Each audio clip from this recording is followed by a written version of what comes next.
Alright, day 14, daily Bible reading. Good morning, happy Monday, November 3rd, 2025.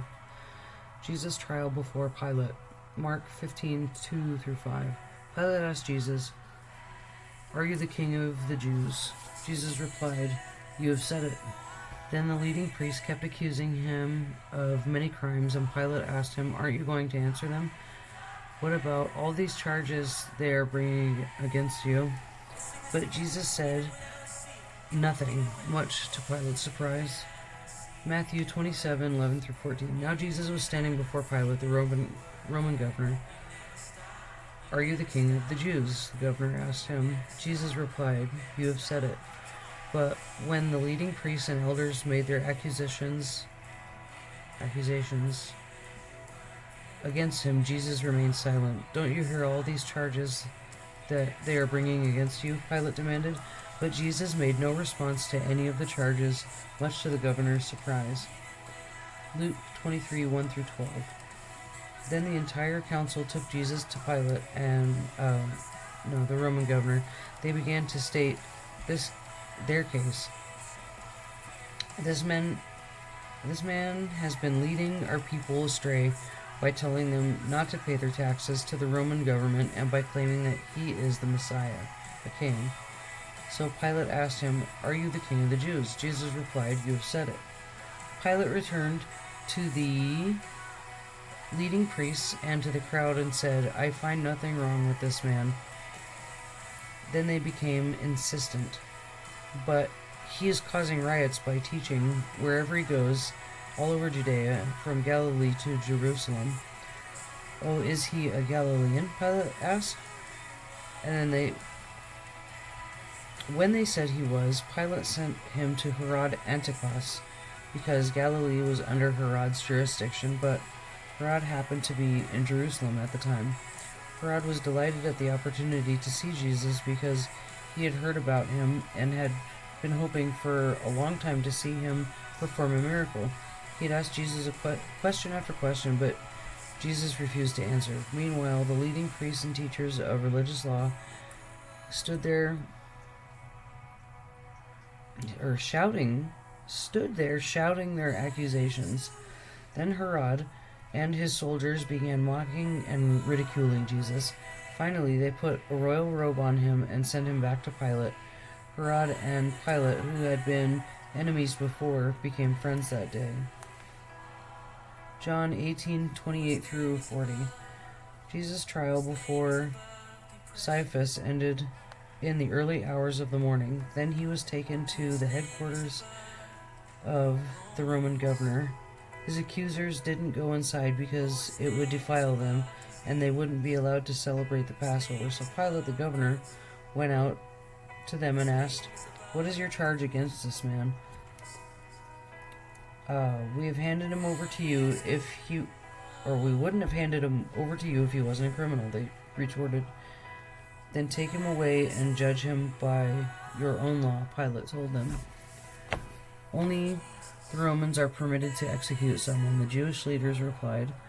This fulfilled Jesus' prediction about the way he would die. When Pilate went back into the headquarters and called for Jesus to be brought to him, "Are you the king of the Jews?" he asked him. Jesus replied, "Is this your own question, or did the others tell you about me?" "Am I a Jew?" Pilate retorted. "Your own people and their leading priests brought you to me for trial. Why? What have I done?" Jesus answered, or what have you done? Jesus answered, "My kingdom is not an earthly kingdom. If it were, my followers would fight to keep me from being handed over to the Jewish leaders, but my kingdom is not of this world." Pilate said, "So you are a king?" Jesus responded, "You say I am a king. Actually, I was born and came into the world to testify to the truth. All who love the truth recognize what I say is true." "What is truth?" Pilate asked. Then went out again to the people and told them, "He is not guilty of any crime, but you have a custom of asking me to release one prisoner each year at Passover. Would you like me to release this king of the Jews?" But they shouted back, "No, not this man. We want Barabbas." Barabbas was a revolutionary. Jesus sentenced to death. Mark 15:6 through 15. Now it was the governor's custom each year during the Passover celebration to release one prisoner, anyone the people requested. One of the prisoners at that time was Barabbas, a revolutionary who had committed murder in an uprising. The crowd went to Pilate and asked him to release a prisoner as usual. Would you like me to release to you this king of the Jews? Pilate asked, for he realized by now that the leading priests had arrested Jesus out of envy. But at this point, the leading priests stirred up the crowd to demand the release of Barabbas instead of Jesus. Pilate asked them, then what should I do with this man you call the King of Jews? They shouted back, crucify him. Why? Pilate demanded. What crime has he committed? But the mob roared even louder, crucify him. So to pacify the crowd, Pilate released Barabbas to them. He ordered Jesus flogged with a lead-tipped whip and then turned him over to the Roman soldiers to be crucified. Matthew 27:15 through 26. Now it was the governor's custom each year during the Passover celebration to release one prisoner to the crowd, anyone they wanted. This year there was a notorious prisoner, a man named Barabbas. The crowds gathered before Pilate's house that morning. He asked them, which one do you want me to release to you, Barabbas or Jesus, who is called the Messiah? He knew very well that the religious leaders had arrested Jesus out of envy. Just then, as Pilate was sitting on the judgment seat, his wife sent him this message. Leave that innocent man alone. I suffered through a terrible nightmare about him last night. Meanwhile, the leading priests and the elders persuaded the crowd for Barabbas to be released and for Jesus to be put to death. So the governor asked again, which of these two do you want me to release to you? The crowd shouted back, Barabbas. Pilate responded, then what should I do with Jesus, who is called the Messiah? They shouted back, crucify him. Why? Pilate demanded. What crime has he committed? But the mob roared even louder, crucify him.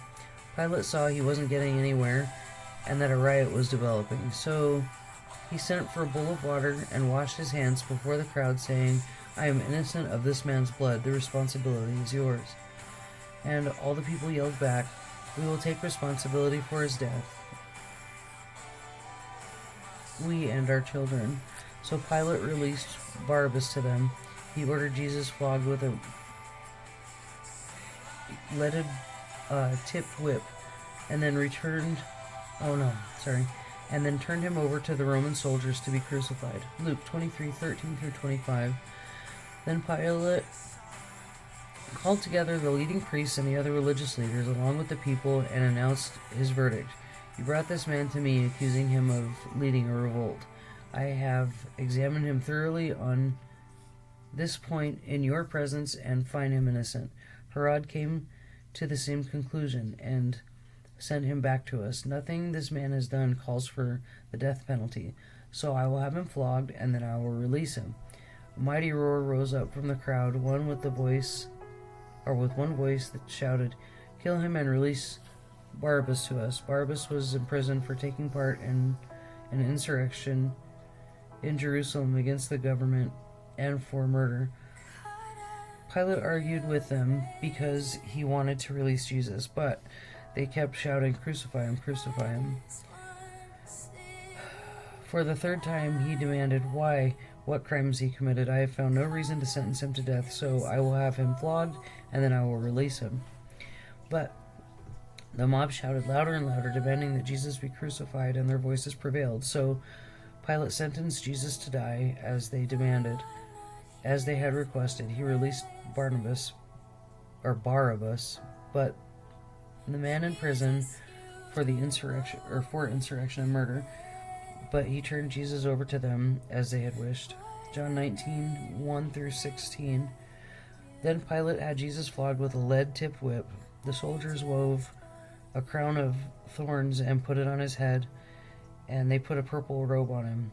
Hail, King of the Jews, they mocked, and they slapped him across the face. Pilate went out again and said to the people, I'm going to bring him out to you now, but understand clearly that I find him not guilty. Then Jesus came out wearing a crown of thorns and a purple robe, and Pilate said, "Look, here is the man." When they saw him, the leading priests and the temple guards began shouting, "Crucify him! Crucify him!" "Take him yourselves and crucify him," Pilate said. "I find him not guilty." The Jewish leaders replied, "By our law, he ought not die, because he called himself the Son of God." When Pilate heard this, he was more frightened than ever. He took Jesus back into the headquarters again and asked him, "Where are you from?" But Jesus gave no answer. "Why don't you talk to me?" Pilate demanded. "Don't you realize that I have the power to release you or crucify you?" Then Jesus said, "You would have no power over me at all unless it were given to you from above. So the one who handed me over to you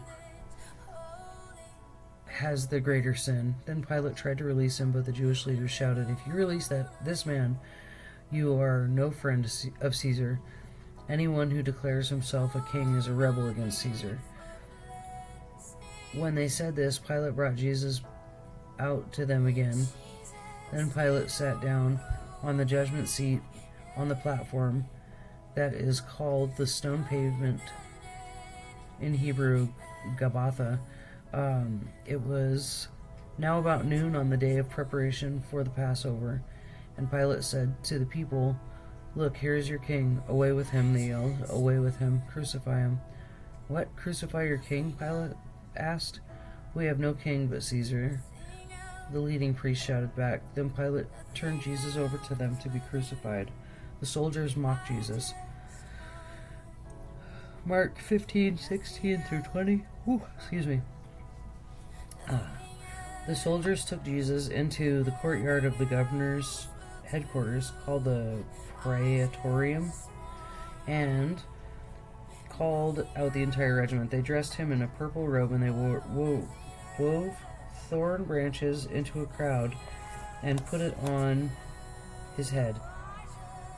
And they saluted him and taunted, "Hail, King of the Jews!" And they struck him on the head with a reed stick, spit on him, and dropped to their knees in mock worship. When they were finally tired of mocking him, they took off the purple robe and put his own clothes on him again. And then they led him away to be crucified. Matthew 27:27 through 31. Some of the governor's soldiers took Jesus into their headquarters and called out the entire regiment. They stripped him and put a scarlet robe on him, then wove thorn branches into a crown and put it on his head, and placed a reed stick in his hand as a scepter. Then they knelt before him in mockery and taunted, "Hail, King of the Jews!"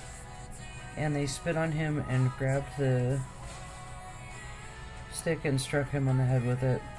When they were finally tired of mocking him, they took off the robe and put his own clothes back on him again. Then they led him away to be crucified. Luke 22:63 through 65. The guards in charge of Jesus began mocking and beating him. They blindfolded him and said, "Prophesy to us, who hit you that time?" And they hurled all sorts of terrible insults at him. Oof. Horrible. Anyway, that's it for today.